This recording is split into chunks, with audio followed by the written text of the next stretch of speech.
주님의 은혜가 이 시간 여러분들에게 함께하기를 주의 이름으로 축원합니다. 우리 옆에 있는 분들 한 번 더 인사 나누시기 바랍니다. 만나서 반갑습니다. 은혜의 시간이 되시기를 바랍니다.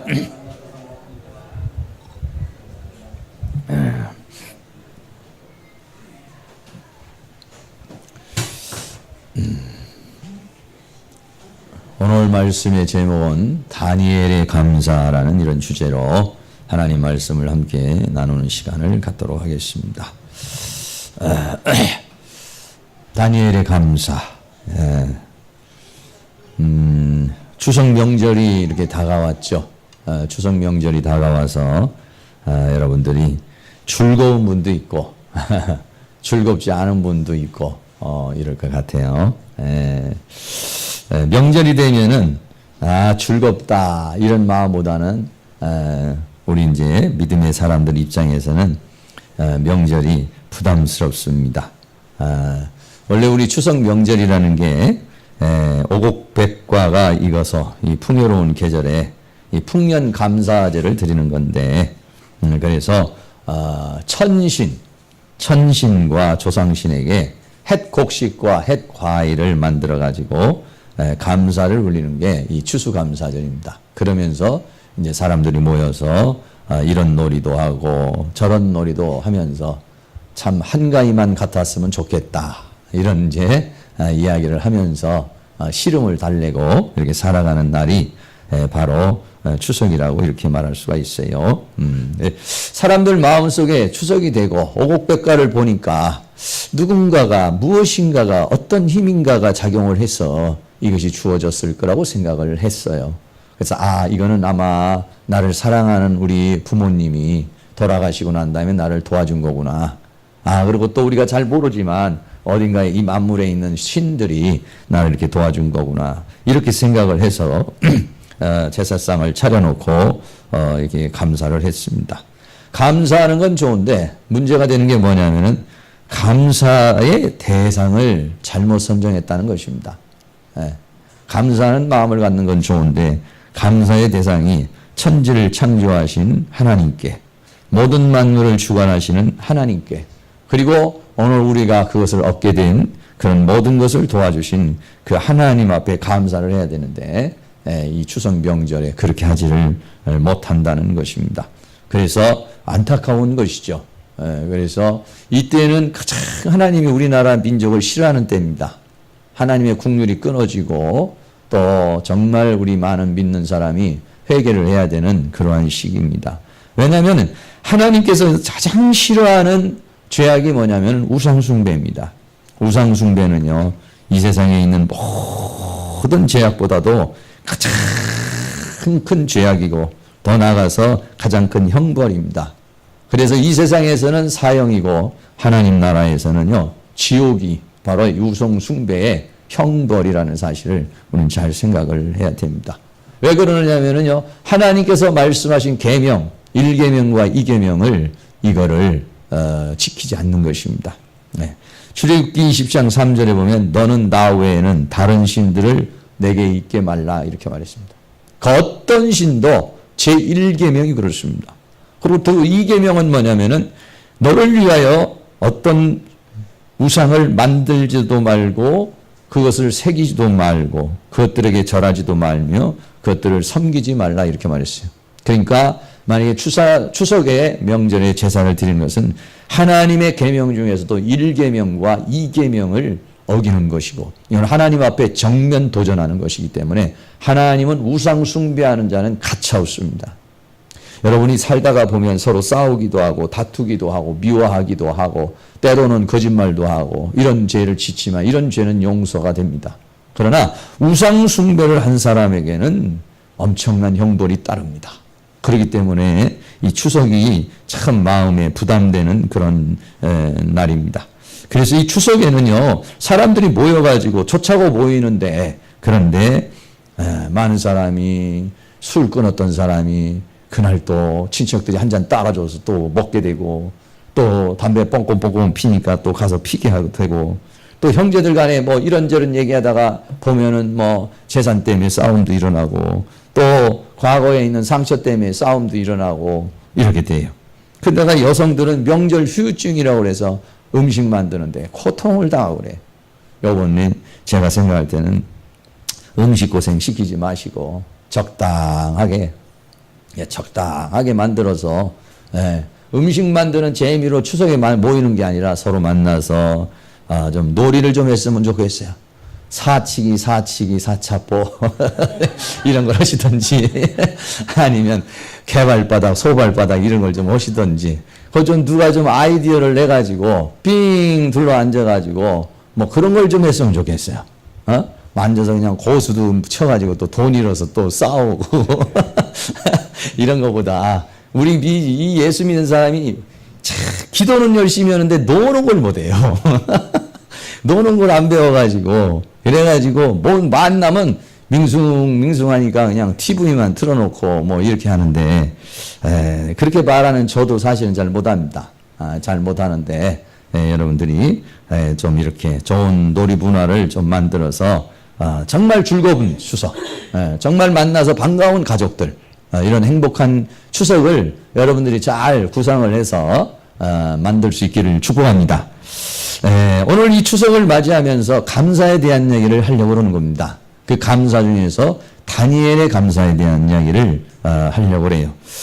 참 사람들이 많은 상황에서 감사를 하지만은 다니엘 같이 어렵고 힘든 상황에서도 감사로 위기를 극복하고 감사로 오히려 더 큰 하나님의 축복을 받은 사람이 이 다니엘이라는 사람입니다. 그럼 이 다니엘에 대한 말씀을 좀 드리려고 하는데 이 다니엘에 대한 이야기는 여러분들이 많이 드렸고 또 우리가 요즘에 다니엘 작전 기도를 하기 때문에 이 다니엘에 대한 이야기를 하려고 해요. 제일 먼저 이 다니엘이라는 사람이 많은 사람들에게 시기를 받습니다. 시기를 받는 시련의 시간이 있습니다. 이 다니엘이라는 사람이. 왜 이렇게 다니엘이 시련이 됐느냐 하면은요. 당시에 바벨론이라는 제국이 무너지고 메데라는 나라가 바벨론을 무너뜨렸습니다. 정권을 잡았습니다. 그래서 그 왕을 뭐라고 그러냐면 다리오 왕이라고 그렇게 말합니다. 이 다리오 왕이 이제 정복을 했기 때문에 이 나라를 어떻게 다스릴까 구상을 했습니다. 어떤 구상을 했느냐. 다니엘 6장 1절에 보면 다리오 왕이 자기의 심원대로 자기 마음에 그 원하는 대로 방백 120명을 세워 전국을 통치하게 하고 이렇게 말했습니다. 그리고 그 위에다가는 총리 셋을 두었으니 다니엘이 그 중에 하나이라 이렇게 말합니다. 그러니까는 120명의 방백이라고 하는 말, 이 방백이라는 것은 뭐냐면은 지방에 있는 지방장관 또는 태수 이런 존재들을 가리켜서 말하는 것이죠. 그다음 각 지방에다가 120명의 장관을 쫙 세워서 나라를 통치하려고 그런 겁니다. 그리고 그 위에다가는 총리 3명을 두어서 이거를 또 관장하도록 이렇게 만들고 그리고 그 총리 셋 중에서도 또 한 사람을 세워가지고 그래서 모든 것을 다스리게 하려는 그런 구성을 갖게 되었다는 것입니다. 그런데 다니엘 6장 2절에 보면 또 그들 위에 총리 셋을 두었으니 다니엘이 그 중에 하나이라. 이는 방백들로 총리에게 자기의 직무를 보고하게 하여 왕에게 손해가 없게 하려 함이었더라. 라고 그렇게 말했어요. 여기 손해라고 하는 네자크라고 하는 이 말은 어떤 손상을 입는 것 또는 손실을 당하는 것을 가리켜서 말하는 건데 무슨 얘기냐면은 이제 나라가 지금 정권을 잡았습니다. 약간 혼란스럽죠. 그리고 전체적으로 이제 그 방백들을 세웠지만은 여기에는 여러 가지 왕이 모르는 부정부패가 또 생겨날 수 있다라고 하는 것입니다. 그래서 여기서 손해가 없게 하려 함이었다. 이 말은 뭐냐면 부정부패를 막으려고 했다 이런 얘기예요. 부정부패가 생기면은 나라가 그냥 망하죠. 백성들이 삶이 고단해지잖아요. 그래서 어떻게 생각을 했냐면은 이렇게 120명의 그 방백을 세우고 총리 셋을 두고 그 총리 셋에다가 또 한 사람을 세워가지고 이거를 전부 다 체계적으로 관리를 해서 부정부패가 없이 아주 전국을 통솔하려고 하는 그런 마음을 가졌어요. 그래서 그래서 가장 큰 총리를 하나 세워서 아주 정직하고 능력 있는 사람 하나를 세워야 되는데 누구를 세울까 하는데 그 중에 이 다리오 왕이 쭉 과거에 그 바벨론 제국을 보니까 그 바벨론 제국에서 총리로 일했던 이 다니엘이라는 사람이 있어요. 왕이 은밀하게 다니엘에 대해서 뒷조사를 시켰습니다. 뒷조사를 시켜보니까 이 사람은 아주 청렴한 사람이에요. 그런데도 아주 탁월한 능력을 가지고 있어요. 그래서 왕의 심중이 어떠냐면은 이 모든 사람들이 왜 이 다니엘을 세우면 이 나라가 안정되고 부정부패가 없이 이 나라가 잘 건실하게 갈 것이라고 이렇게 구상을 하고 이제 그런 계획을 세웠습니다. 이 계획을 개국공신들이 다 알았죠. 이 개국공신들이 왕의 심중에 그런 생각을 품고 있다는 사실을 생각해서 이 개국공신들이 반발을 하고 공격을 하게 되는 것입니다. 네. 다니엘이 그렇게 청렴하고 다니엘이 그렇게 대단한가? 털어서 먼지 안 나는 사람 있어요, 없어요? 예? 털어서 먼지 안 나는 사람이 없죠. 이게 거의. 예. 그래서 어떻게 생각했습니까? 왕이 그런 심중을 가지고 있으니까 어떻게 하냐면 이 123명 중에 122명이 모여가지고 다니엘에 대해서 뒷조사를 시작하기 시작했습니다. 다니엘의 가정사, 다니엘의 재산 형성 과정, 다니엘의 모든 것을 다 낱낱이 조사를 했습니다. 왜? 허물을 잡아가지고 고소를 하려고 하는 것이죠. 예. 아이고, 이 모든 개국공신들이 자기들이 이 나라를 통치를 해야 되는데 통치를 하지 못하고 다니엘의 명령을 들은다는 게 자존심이 상했고 또 중요한 건 뭐냐면 다니엘에 대해서 이 사람들이 어느 정도 알았던 거예요. 왜? 다니엘이 최고 총리가 되면은 해먹을 수가 없다. 이거를 아는 거예요. 자기들이 어떤 이권을 챙길 수가 없다. 왜? 다니엘은 아주 청렴한 사람이라는 걸 이들도 어느 정도는 아는 거예요. 그러나 어떻습니까? 어떻게든지 그 사람을 총리를 세웠으면은 자기네들이 이권을 가질 수가 없는 그런 상황이 됐기 때문에 그래서 다니엘을 고소하려고 그저 사정을 했는데 그런데 어떻습니까? 다니엘은 아무 틈, 아무 허물을 찾지를 못했어요. 왜 그러냐면 다니엘은 충성된 사람이라 아무 그릇담도 없고 아무 허물도 없음이었더라 라고 그랬어요. 정말로 털어도 먼지가 안 나는 사람이 한 사람이 있었어요. 여러분도 그런 사람이 될 수 있기를 축복합니다.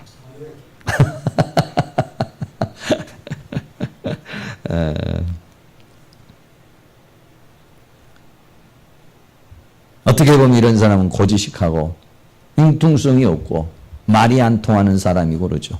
세상의 원리로 보면은 이런 사람은 참 힘든 사람입니다. 딱 왕따 당하기 딱 좋은 사람입니다.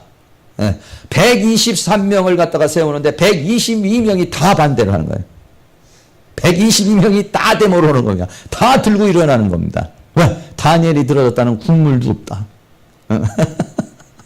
저렇게 융통성이 없고 저렇게 청렴한 사람이 섰다가는 우리는 아무것도 못 해먹는다. 이렇게 생각되면 반발을 해서 했지만은 그런 어떻습니까? 아무리 뒤져봐도 정말로 이 다니엘이라는 사람은요. 흠을 찾을 수가 없는 그런 사람이 된 거예요. 왜 그랬느냐? 이 다니엘이라는 사람은요. 그것이 인생의 목적이었어요. 네. 다니엘서 1장 8절에 보면은 다니엘은 뜻을 정하였어요. 포로로 끌려오면서 다니엘이 이스라엘에서 포로로 끌려왔습니다. 나라가 망했습니다. 포로로 끌려오면서 마음의 뜻을 정했어요. 무슨 뜻을 정했느냐? 자기를 더럽히지 않겠다. 나는 이 어린 소년이 이 다니엘이 이때 나이가 얼마인지는 잘 모릅니다. 15살 정도밖에 안 됐을 거라고 이렇게 생각을 하는데 나라가 완전히 멸망을 당하고 왕들은 전부 다 죽어나가고 나중에 마지막으로 시드기 왕은 두 눈이 뽑혀가지고 쇠사슬에 묶여가지고 그 바벨론으로 포로로 끌려가는 그런 모습을 다 보면서 살았습니다. 그러니까 이 다니엘은 충격을 받은 겁니다. 도대체 우리나라가 왜 이 모양이 됐는가? 우리나라는 왜 이렇게 멸망을 당해야 되고 왜 이렇게 고통을 당해야 되는가?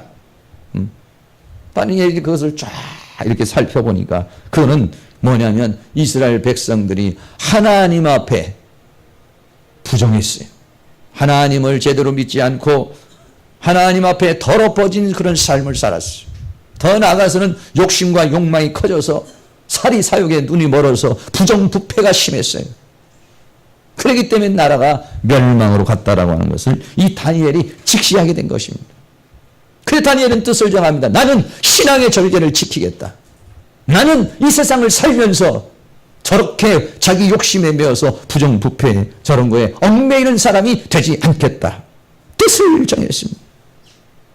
이 뜻이 어느 정도 강한 거냐면 목숨을 건 뜻이었습니다. 한 번, 두 번, 뭐 이렇게 하는 적당히 하는 그런 결심이 아니었습니다. 그 결심은 어떤 결심입니까? 죽음의 순간이 온다 할지라도, 목숨이 끊어지는 순간이 온다 할지라도 나는 그렇게 할 수가 없다. 그런 결심을 한 사람이 이 다니엘이라는 사람입니다. 여기서 이 더럽혔다라고 하는 이 말이 가알이라고 하는 히브리어 말인데, 이건 뭐냐면 죄로 인해서 부정하게 되는 것을 가리켜서 말하고 있는 것입니다. 다니엘서에 보면 1장에 보면은 다니엘에게 왕이 가지고 있는 포도와 포도주하고 이 고기를 갖다 주는 장면이, 왕에게 갖다 주지만은 이 다니엘이 그를 거절하죠. 나는 이건 먹을 수가 없다. 왜냐하면 이것은 뭐냐면 우상에게 바쳐진 거기 때문에. 네. 우상에게 바쳐진 제물이기 때문에 나는 이 음식을 먹을 수 없다. 네. 이건 뭐냐면 왕에게 정면으로 도전하는 것이요, 바벨론 제국의 힘에 정면으로 도전하는 것입니다. 여러분들이 어떨 때 보면은 또 제사 지내고 그러는 데서는 뭐 술도 먹게 되고 뭐 거기 제사 음식도 먹게 되는데, 여러분들이 no 할 수 있기를 바랍니다. 네. 물론 뭐 우리가 예수의 이름으로 기도하고 먹어도 될 수 있습니다만은, 그러나 여러분들이 그걸 한번 보여줄 필요가 있는 거죠. 뭐 그랬어? 나는 이 우상에게 바쳐진 물건 먹을 수 없다. 나를 더럽힐 수 없다. 난 하나님을 믿는 사람이다. 이 음식으로 인해서 하나님 믿는 그 믿음을 저버릴 수가 없고 내 자신을 더럽힐 수 없다. 이렇게 했습니다. 그러고는 어떻게 했습니까? 그러고는 이 다니엘이 나는 이걸 먹지 않아도 채식만 먹어달라. 그것만 먹어도 나는 건강할 수 있다. 결국은 어땠습니까? 채식만 먹었는데도 다니엘이 아주 건강한 몸이 된 거 우리는 볼 수가 있는 것입니다. 두 번째입니다. 모든 122명의 사람이 다 다니엘을 시기하고 좋아하지 않았지만 왕과 백성은 가장 좋아하는 사람입니다. 왕의 입장에서 봤을 때 얼마나 충성된 사람인가. 10원짜리 하나를 허투루 쓰지 않는 아주 정직하고 아주 신실한 그런 신하를 얻었으니 이만한 신하가 어디 있습니까? 백성들 입장에서는 어떻습니까? 백성들의 고열을 짜내서 자기 주머니를 집어넣으려고 그러는 것이 보통 고관들의 일인데, 백성들을 생각하고 백성들에게 전혀 피해가 가지 않도록 이렇게 철저하게 해주는 사람이니까 나라가 얼마나 잘 돌아가겠습니까? 그러니까는 122명만 전부 다 싫어야지 왕과 백성은 가장 좋아하는 사람이 누구냐? 바로 이 다니엘이라고 하는 이런 사람입니다. 사랑하는 모든 성도님들이 어떤 사람이 되기를 원합니다. 고관들과 같이 있어서 123명 중에 그 사람들이 좋아하는 사람이 되기를 원하십니까? 아니면은 왕과 또는 하나님 앞에서나 또는 사람들 앞에서 그 사람들에게 인정받는 그 사람들이 좋아하는 사람이 되기를 원하십니까? 청렴하면 백성과 왕이 좋아하고 하나님이 좋아하고, 부정하면 고관들이 좋아하는 것. 여러분들이 왕과 백성과 하나님이 좋아하는 사람이 될 수 있기를 주의 이름으로 축원합니다. 다니엘은 말이죠, 두 가지를 다 겸비를 했습니다. 여기 지금 보면은 다니엘은 무엇을 갖다가 이 두 가지를 겸비했느냐면 청결함과 업무 능력을 두 가지를 다 겸비한 사람이 이 다니엘이라는 사람입니다. 다니엘서 6장 3절에 보면 다니엘은 마음이 민첩하여 이렇게 했어요. 여기서 말하는 마음이라는 것은 루아우라는 영이고, 민첩하다는 이 야티르라고 하는 말은 아주 탁월하다는 것입니다. 그러니까 이 다니엘이라는 사람은 어떻습니까? 아주 사람이 부정부패를 모르는 청결한 사람일 뿐만 아니라 업무 능력에 있어서, 업무 능력에서 아주 다른 사람하고는 비교할 수 없는 탁월한 능력을 가진 사람, 이 사람이 누구냐? 다니엘이라고 하는 그런 사람인 것입니다. 어떻게 이렇게 다니엘이라는 사람이 이렇게 그런 사람이 될 수가 있었습니까? 그는 우리가 다니엘 1장 17절에 보면은 다니엘이라는 사람이 자기를 더럽히지 않겠다고 했을 때 하나님께서 다니엘에게 축복을 주었습니다. 무슨 축복을 주었습니까? 다니엘 1장 17절에 하나님이 이 내 손에게 지식을 얻게 하시며 학문과 재주에 명철하시게 한 외에 다니엘은 모든 이상과 몽조를 깨달아 알더라 그랬습니다. 다시 말하면 지적인 능력과 영적인 능력을 주었고 채식은 먹었지만 체력을 더해 주셨습니다. 체력도 강화시켜 주시고 지적인 능력도 주시고 더 나아가서는 이상과 몽조, 영에 속한 것들을 깨달아 알을 수 있는 능력을 주었다는 거예요. 이게 어디서 왔습니까? 자기를 더럽히지 않을 때. 할렐루야. 그래서 왕이 모든 사람들을 박사들 최고의 바벨론의 박사들을 데려다 놓고 이야기를 나눠보니까 이 다니엘에서는 그들보다 10배나 나은 줄 아니라. 할렐루야. 10배나 뛰어난 능력을 가지고 있었습니다. 그러니까 이 다니엘이라는 사람은 이래서 그런 하나님 앞에 정결한 마음, 자기를 더럽히지 않으려고는 그 뜻을 정하게 됐을 때 하나님께서 그 사람에게 다른 사람이 범접할 수 없는 그런 지식과 또 그런 재주와 그리고 더 나아가서는 영적인 파워를 하나님께서 허락해 주신 줄로 믿습니다. 여러분, 이때 나이가 지금 다리오 왕이 왕권을 잡았을 때 다니엘의 나이가 몇입니까? 80이 넘은 사람입니다. 85세쯤 됐습니다, 지금. 네. 이게 몇 년 안 있으면 바벨론 포로에서, 이제는 그 바벨론의 포로에서 이제 이스라엘 백성들이 귀환을 하는 때가 다가온 것입니다. 사랑하는 모든 성도, 특별히 연세 드신 분들은 이 다니엘의 이 모습을 보시면서 다니엘과 같은 삶을 살게 하여 주시옵소서 기도하시기를 바랍니다. 80이 넘었습니다. 85세가 됐는데도 불구하고 어떻습니까? 이 사람은 마음이 민첩하여 마음이 더딘 게 아니야. 영이 더딘 게 아니야. 지혜롭고 총명을 잃어버리지 않았다는 것입니다. 지적인 능력을 가지고 영적인 능력을 가지고 지혜의 능력을 가지고 체력의 능력을 가졌다는 것입니다. 할렐루야. 그런 역사 있기를 주의 이름으로 축원합니다. 60만 넘어가면 기억력이 아리아리해지고 70만 넘어가면 정말 몸도 마음도 다 약해지는 게 인간입니다. 그런데 이 다니엘이라는 사람은 사명이 있기 때문에 더 나아가서는 자기를 철저하게 관리한 사람입니다. 기도 한 번 빼먹지 않고 항상 자기 자신을 철저하게 지킨 사람이기 때문에 그렇게 총명을 잃어버리지 않는, 민첩함을 잊어버리지 않는 그 기라성 같은 그 바벨론 제국, 그 메데 바사의 그러한 아주 그 대단한 사람들, 그런 모든 사람들보다 뛰어난 능력을 가졌다 이런 얘기죠. 할렐루야. 사랑하는 모든 성도님들이 이런 두 가지 청결함과 더 나가서는 업무의 능력, 파워를 함께 가질 수 있는 그런 은혜가 있기를 주의 이름으로 축원합니다. 그러나 이 둘 중에 어느 것이 더 중요합니까? 업무 능력이 더 중요합니까? 청결함이 더 중요합니까? 우리나라에도 이제는 요즘에는 청문회가 있죠. 옛날에 이완구 국무총리 되신다고 청문회다가 이분은 괜히 나왔다가 그냥 인생만 더 어려워졌어. 뭐 아들의 병역 비리 뭐 이런 것들 때문에 문제가 생겼잖아요. 청문회를 합니다.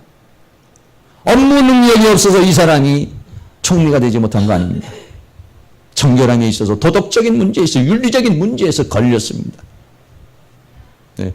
나름대로 정치적으로는 나름대로는 성공을 했지만 그러나 뭐 청결함에 있어서 뭔가 흠이 잡힌 겁니다. 뭐 고속거리가 생긴 겁니다. 사람이 살다 보면 사실은 이 청문회 안 나왔으면 이분 이런 거는 다 그냥 묵과하고 이런 걸 관례로 다 넘어가는 겁니다. 이건 사실은. 그 청문회 이거 고소한 사람이 더 문제인 사람이 더 많습니다. 사실은. 그런데도 국무총리가 못됐지. 사랑하는 모든 성도님들이 생각할 때 자녀를 기를 때 업무의 능력을 키워주시겠습니까? 청결함을 키워주시겠습니까? 자기를 더럽히지 않는 정결함이 더 중요하다고 생각하세요? 아니면 그 사람에게 능력이 더 필요하다고 생각합니까? 성경은 뭐라고 말하느냐? 디모데후서 2장 21절에 그러므로 누구든지 이런 것에서 자기를 깨끗하게 하면 귀 쓰는 그릇이 되어 거룩하고 주인의 쓰심에 합당하며 모든 선한 일에 예비함이 되리라. 아무리 귀한 그릇이라도 금그릇, 은그릇이라도 그 그릇이 더러워져 있으면 쓰지를 못한다는 겁니다.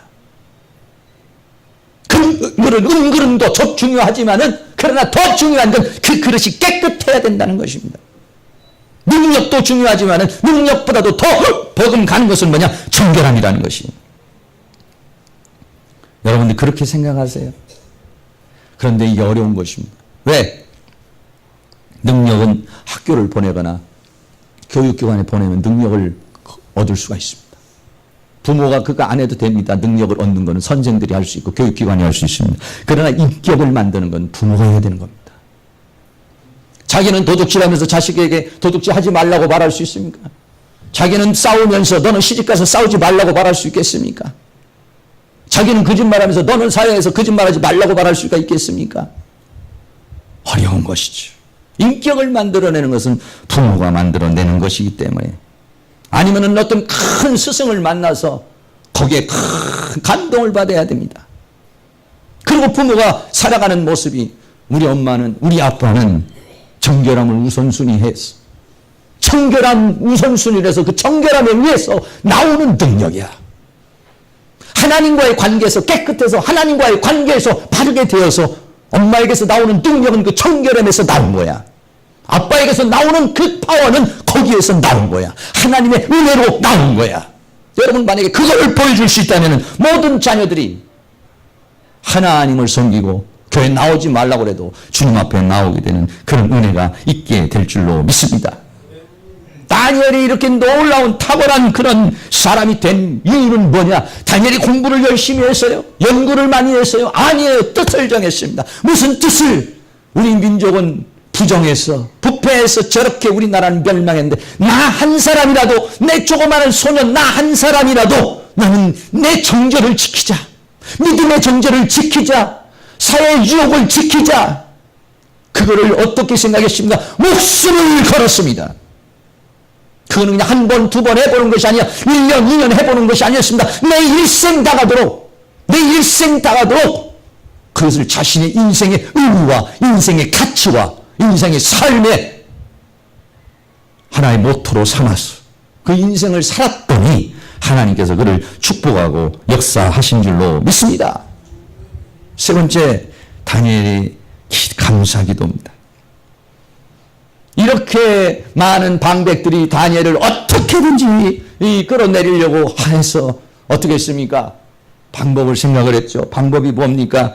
만약 다니엘을 가만히 보니까 하루에 3번 이 다니엘은 기도를 하는 겁니다.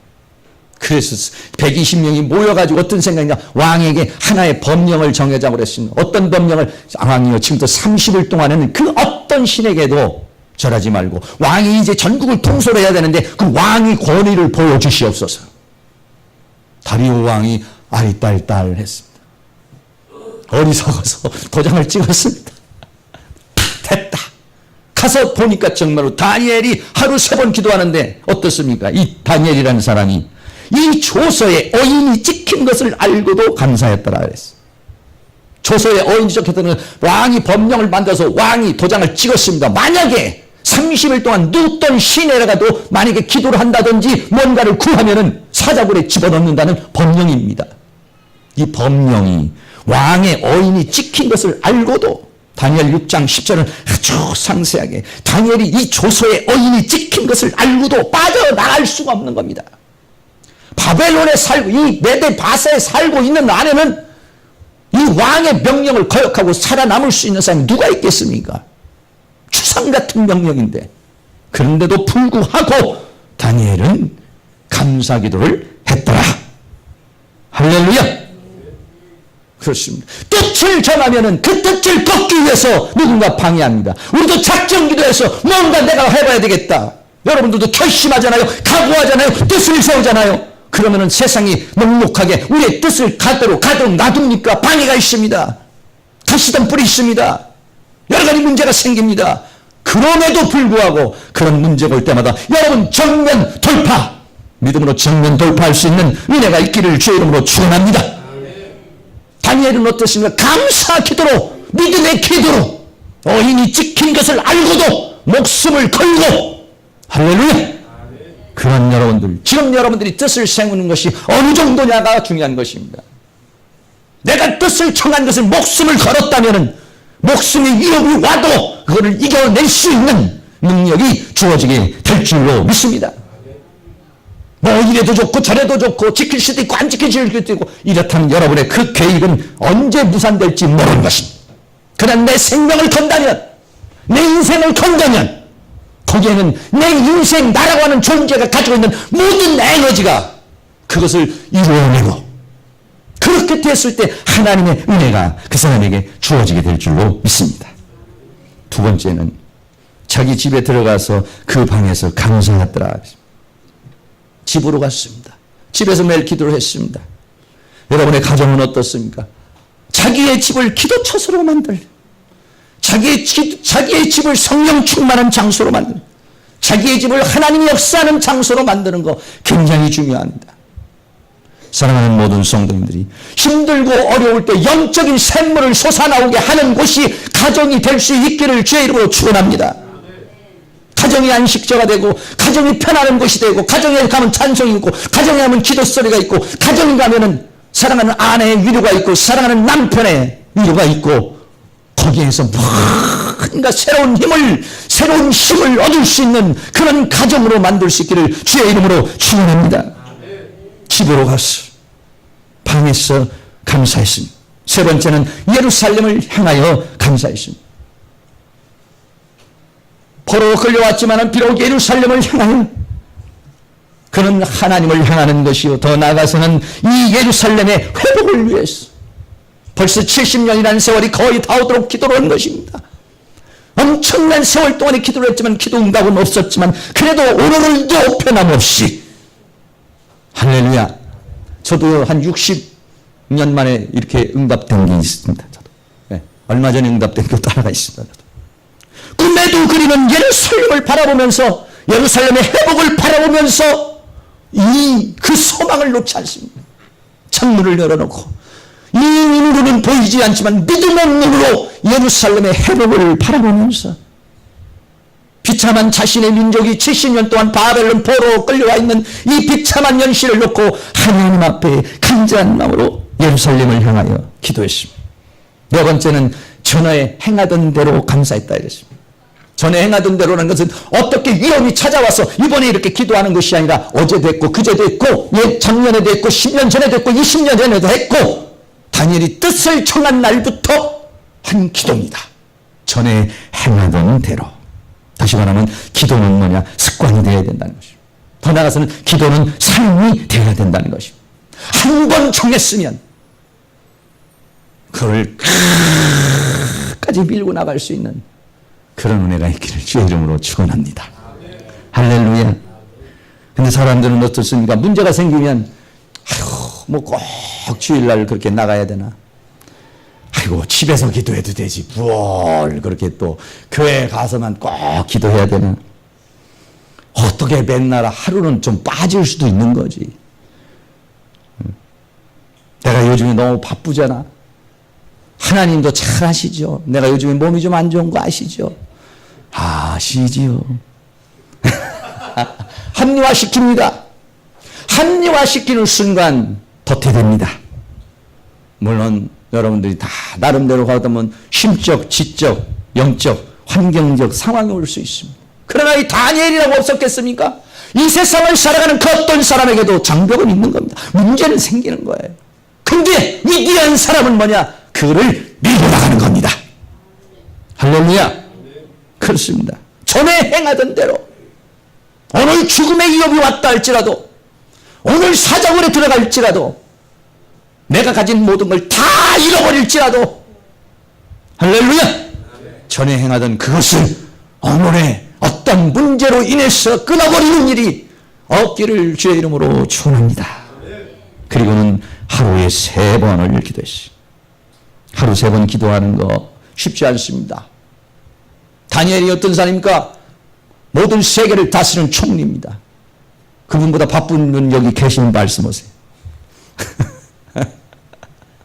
그분보다 더 바쁘신 분, 그분보다 더 높으신 분, 얼마나 처리해야 될 일이 많겠습니까? 아유, 총리니까 도장만 빵빵 찍으면 어찌 그렇게 되겠습니까? 조금만 틈을 보이면 끌어내리려고 세력이 얼마나 많은데요. 그 상황에서도 하루 3번. 왜? 여기에서 능력이 나오고, 여기에서 지혜가 나오고, 여기에서 하나님의 은혜가 나온다는 사실을 알기 때문에. 할렐루야. 인간은 대단한 것 같지만은 여기 계신 분들 전부다. 문 닫아놓고 5분만 숨 못 쉬게 하면은 깔딱해집니다. 다 가야 합니다. 우리 주님과 영원히 가시려면 다 문 닫아놓고 산소 공급 안 되면 5분만 쉬면 다 가십니다. 그게 인간의 연약함입니다. 인간은 대단한 것 같지만은 아침에 일어나면 여러분 밥 잡숴야 됩니다. 아침 굶는 분도 계시지만은 안 먹어보세요. 눈이 쏙 들어가고 힘이 없어집니다. 아침 먹었다고 되나요? 점심 돼보세요. 또 배에서 꼬르륵 끓습니다. 어차피 우리는 어떻게 하루 3번 밥 먹어야 합니다. 적어도 2번은 먹어야 합니다. 적어도 1번은 먹어야 합니다. 그래야 사는 게 인간이에요. 왜 그렇게 만들었을까요? 우리의 영도 마찬가지라는 겁니다. 우리의 영도 먹어야 산다는 겁니다. 할렐루야. 그래야만 이 능력 있게 산다는 것입니다. 사람은 영과 혼과 몸으로 되어 있기 때문에 이 영혼에 하나님의 말씀이, 하나님의 은혜가 주어져야 힘이 생깁니다. 오늘도 점심 맛있게 드시고 먹으면은 어때요? 힘이 생기잖아요. 그런 것처럼 영의 말씀도 먹으면 마음이 단단해지고 영이 단단해지고 세상이 겁이 없어지고 힘들고 어려운 마음, 두려운 것들도 떠나가는 그런 은혜가 있게 될 줄로 믿습니다. 하루에 1번도 기도 안 하고 사시는 분 능력이야. 그거는 어떻게 보면은 한 밥을 안 먹고 사시는 분, 슈퍼맨이나 아니면 어떻게 사는지 모르겠어요. 그 다음에 무릎을 꿇고 감사기도 했더라. 여러분이 기도를 해보시면 의자에서 이렇게 하시지만 저는 이제 앞에서 하니까 무릎을 꿇을 때하고 양반다리 할 때고는 마음가짐, 몸가짐이 달라요. 무릎을 탁 꿇으면 자세가 딱 나와 하나님을 탁 경외하는 마음인데 양반다리라면 푹 퍼져가지고 무릎을 꿇었다는 건 간절한 마음, 무릎을 꿇었다는 것은 왕 대신 하나님을 인정하는 것. 할렐루야. 여러분이 만약에 의자에 앉더라도 그런 마음의 자세로 무릎을 꿇어 겸손한 마음, 무릎을 꿇어 간절한 마음, 그런 기도가 될 수 있기를 바라요. 그리고 7번째 마지막으로는 하나님께 감사하였더라. 감사하였더라. 여러분 어느 때 감사가 나옵니까? 희망이 보일 때 감사가 나옵니다. 절망이 보이면 감사가 안 나옵니까? 희망은 어디서 옵니까? 믿음에서 오는 겁니다. 내가 지금 약할지라도, 내가 지금 이럴지라도 하나님 나에게 꿈이 있어, 하나님 나에게 준 비전이 있어 라고 여러분이 희망을 가지고 소망을 가지면, 그 믿음을 가지면 힘이 나는 겁니다. 그러나 나는 오늘도 내일이나 똑같아, 아니 앞으로 어떻게 될지 몰라, 절망을 가지면은요, 그러면은요 힘이 생기질 않습니다. 감사가 나오지 않아서 원망, 불평, 죽어버릴까, 끝내버릴까, 포기해버릴까 이 생각밖에 안 나옵니다. 감사는 어느 때 나옵니까? 믿음을 가질 때. 다니엘이 감사했다는 것은 뭐냐면은 그 죽음의 순간에서도 죽어도 살게 하시는 하나님의 능력을 믿었습니다. 왕보다도, 그 다리움 왕보다도 더 만왕의 왕이 되시는 하나님을 믿었기 때문에 그 하나님을 바라보면 희망이 생깁니다. 세상을 바라보고 내 환경을 바라보면 희망이 안 생기지만은 전능하신 하나님, 전지하신 하나님, 만왕에 되시는 하나님을 바라보면 우리는 절대적 희망인 줄로 믿습니다. 그때는 감사가 나옵니다. 하나님은 나를 최상의 길로 인도할 줄로 믿습니다. 최고의 길로 인도할 줄로 믿습니다. 이 죽음의 덫에서 나를 구원해 주실 줄로 믿습니다. 희망이 생기고 찬양이 생기고 감사가 생기는데 사탄은 우리를 팍 깔아지게 만들고 절망을 줍니다. 그때 여러분이 가감하게 믿음으로 박차고 이길 수 있기를 주의 이름으로 축원합니다. 결국 다니엘은 어떻게 했습니까? 다니엘은 결국 사자굴에 끌려 들어갔습니다. 사자굴에 집어 던졌습니다. 근데 다니엘이 사자굴에 들어가서 죽었나요? 아니요. 사자들하고 놀다 나왔습니다. 할렐루야. 사자가 다니엘이 들어오니까 사자들이 그 그림을 좀 가져오려고 그랬는데 그 사자들이 전부 다 침대를 만들어서 사자들 위에서 푹신한 사자 덤요를 잡고 다니엘이 푹신한 잠을 잤습니다. 다리오 왕이 이렇게 청렴하고 이렇게 윤후한 사람을 잃었으니 내가 이 바보같이 저들에게 당했구나. 다리오 왕이 아침에 와서 다리오 왕이 왔습니다. 사자굴에 와가지고 다니엘아 어떻게 됐느냐, 죽었느냐, 살았느냐. 다니엘이 왕이여 염려하지 마소서 사자굴에서 나와버렸습니다. 그 광경을 본 이 다리오 왕이 놀래버렸습니다. 그래서 왕이 다니엘 6장 26절 내가 이제 조서를 내린다. 내 나라 관할에 있는 사람들은 다 다니엘의 하나님 앞에서 떨려 두려워할지니 그는 사시는 하나님이요 영원히 변치 않으실 주님이요 그 나라는 망하지 아니할 것이요 그 권세는 무궁할 것이냐. 사랑하는 모든 성도는 믿음으로 승리해내면은 이렇게 많은 사람들에게 살아계신 하나님을 보여주게 되는 것입니다. 믿음의 승리가 있기를 주의 이름으로 축원합니다. 그 다리오 왕이 또 말합니다. 그는 구원도 하시고 건져내기도 하시며 하늘에서든지 땅에서든지 이적과 기사를 행하시는 자로서 다니엘을 구원하여 사자의 입에서 벗어나게 하셨으면 누가 하라고 그러는데 자기가 다 한 겁니다. 그냥 나오는 찬양입니다. 그냥 다니엘이 다리오 왕의 시대와 바사와 사람 고레스 왕 시대에 형통하였다. 그 누구도 이 사건으로 인해서 그 누구도 다니엘을 건들 수 없는 사람이 되어버리고 말았습니다. 그를 모함하던 정적들은 전부 다 사자굴 속에 집어넣어서 죽음을 당했습니다. 이 일이 오히려 다니엘을 죽이는 것이 아니라 오히려 이 일로 인해서 다니엘은 더 강력한 사람이 된 줄로 믿습니다. 사랑하는 모든 성도들이 위협과 문제가 오지만 그것을 믿음으로 승리하고 감사로 승리하게 되면 그것은 나를 죽이는 사건, 나를 멸망으로 끌고 가는 사건이 아니라 오히려 그 사건 속에서 살아계신 하나님을 체험하고 살아계신 하나님을 증거할 수 있는 현장이 될 줄로 믿습니다. 그런 은혜의 역사가 여러분에게 있기를 주의 이름으로 축원합니다. 독일의 신학자 본 해퍼가 말하기를 기독교인과 비기독교인을 구분하는 방법은 간단하다. 불평과 원망을 인사하는 사람은 비기독교인이요 감사하는 마음으로 살아가는 사람은 기독교인이라고 그렇게 말했습니다. 예수 믿는 사람은 절대적인 희망입니다. 절대적인 소망입니다. 네, 하나님이 살아계시기 때문에. 하나님은 죽은 자를 살리고 무에서 이를 창조하시는 하나님이기 때문에 하나님 안에 있는 사람은 절대 절망이 없습니다. 할렐루야.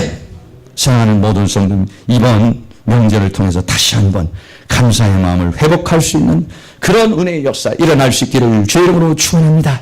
다시 한번 결론 드립니다. 다니엘이 시기를 받았지만 왕과 백성은 가장 좋아하는 다니엘이요. 다니엘은 감사 기도를 통해서 사자굴에서 나오고 위대한 하나님의 역사를 이루었어요. 사랑하는 모든 성들, 이런 위험의 기회, 위험의 상황을 기회로 만들 수 있는 그런 은혜가 다 일어날 수 있기를 주의 이름으로 축원합니다. 할렐루야. 찬양 한번 드리려고 합니다.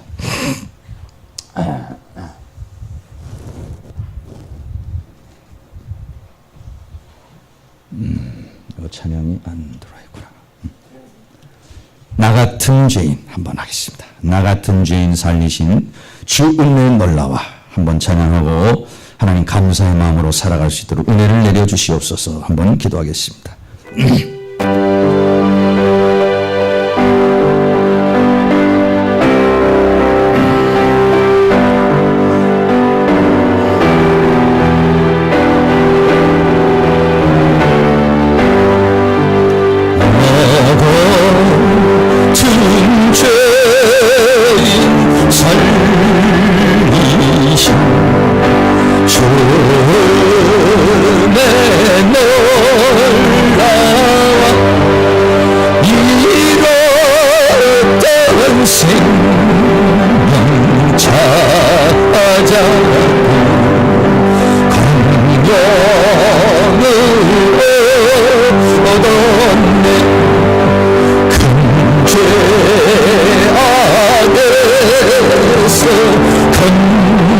건지신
통해서 우리에게 은혜를 주셔서 믿음으로 승리하고 감사로 승리하게 하시고 또 이번 추석 명절을 통해서 우리 가족들이 살아계신 하나님을 증거하는 우리 입술과 삶이 되게 하여 주옵소서. 기도하겠습니다. 사랑과 은혜가 많으신 아버지 하나님, 하나님께서 우리에게 은혜로 역사하여 주시고 주 성령으로 역사하여 주시고 주의 능력의 손길로 우리를 인도해 주시고 특별히 계신 주님의 사랑을 감사를 드립니다. 아버지 하나님께서 우리에게 은혜를 베풀어 주시고 주의 성령으로 역사해 주셔서 늘 믿음으로 살게 하소서. 감사로 살게 하여 주옵소서. 어떤 환경과 여건 속에서 흔들리지 않는 믿음이 되게 하시고 갈등하지 않는 믿음이 되기를 원합니다. 하늘과 같이 아버지 젊어서나 영혼에서나 지혜를 잃지 아니하고 청결함을 잃지 아니하고 명철함을 잃지 않고 영역을 잃지 않고 그런 삶을 살아갈 수 있도록 하나님께서 우리에게 은혜와 사랑을 도와주시기를 원합니다. 체력을 더 강화시켜 주시고 지력을 더 강화시켜 주시고 영역을 더해 주시기를 간절히 원합니다. 하루에 새로씩 기도하는 것 성령님 도와주시고 인도해 주시고 붙들어 주시고 함께해 주셔서 늘 승리하는 저희의 삶이 되어주시고 우리 안에 그 권능의 손길로 역사해 주시고 주의 권능의 손길로 역사해 주시고 주의 속도로 역사하시고 붙들으시고 함께해 주시기만을 간절히 원합니다. 이번 명절을 통하여 우리의 가족들 예수로 구원받는 역사가 있다. 가정마다 원수한 어둠에서 우리 떠나가고 아버지 우상이 떠나가고 아버지 하나님 이제 하나님 앞에 영광을 드리고 찬양이 울려퍼지는 가정 아버지 찬송이 울려퍼지는 가정 하나님의 은혜를 울려퍼지는 그런 가정들이 되고 있고 우리 안에 그 능력의 손길로 역사하시고 주의 권능으로 역사하시고 주의 은총으로 함께해 주시기를 간절히 원합니다. 성령님 도와주시고 주의 능력의 손길로 역사해 주시고 주의 권능의 손길로 역사해 주시고 주의 은총의 손길로 우리를 주장해 주시고 붙들어 주시고 함께해 주시옵소서. 사랑과 은혜가 많으신 아버지, 다니엘이 그렇게 위대한 사람이 된 것은 뜻을 정했습니다. 자기를 더럽히지 아니하리라고 하나님 앞에서 더럽히지 않고 신앙의 절개를 지키며 더 나아가서는 사람들 앞에서도 이권으로 욕심으로 욕망으로 자기를 더럽히지 않겠다고 이렇게 결정할 때 하나님은 그에게 지혜를 주었습니다. 지식을 주었습니다. 10배나 뛰어난 능력을 주었습니다. 영적인 세계를 알 수 있는 파워를 주었습니다. 그리고 그를 최고의 존재로 만들었습니다. 사랑하는 하나님, 우리의 인생의 부귀와 영화와 우리의 인생의 승리가 업무의 능력이 아니라 정결함이라는 사실을 우리는 알고 믿음으로 살게 하시고 거룩함으로 살게 하시고 하나님 감사하며 살게 하셔서 승리하는 우리들 되게 하여 주시옵소서. 우리가 승리하여 나를 통해서 많은 사람이 살아계신 하나님을 보게 하시고 많은 사람이 하나님을 느끼게 하시고 하나님을 찬양하고 함께 예수님도 구원받는 그런 역사가 사랑하는 모든 성도의 가정마다 일어나게 하여 주시옵소서. 이번 추석을 통하여 사신 우상에 절하는 우상 숭배가 떠나가게 하여 주시며 악한 영들이 떠나가게 하여 주시며 예수님도 구원받는 보혈의 은혜가 흘러넘치도록 은혜 베풀어 주시옵소서. 예수 그리스도의 이름으로 기도하옵나이다. 아멘. 우리 다 같이 자리에 일어나셔서 찬양 460장 드리겠습니다.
지금은 우리 주 예수 그리스도의 은혜와 하나님 아버지의 극진하시고 끝없는 사랑하심과 성령님의 감화감동 교통 충만 인도해 주시는 은혜의 역사가 이 시간 고개 숙인 사랑하는 모든 성도님들의 머리 위에 가정 위에 삶 위에 사역 위에 이 교회 위에 학교 위에 민족 위에 세계 위에 이 다니엘 작정 기도 위에 지금으로부터 영원토록 함께 있을지어다. 아멘.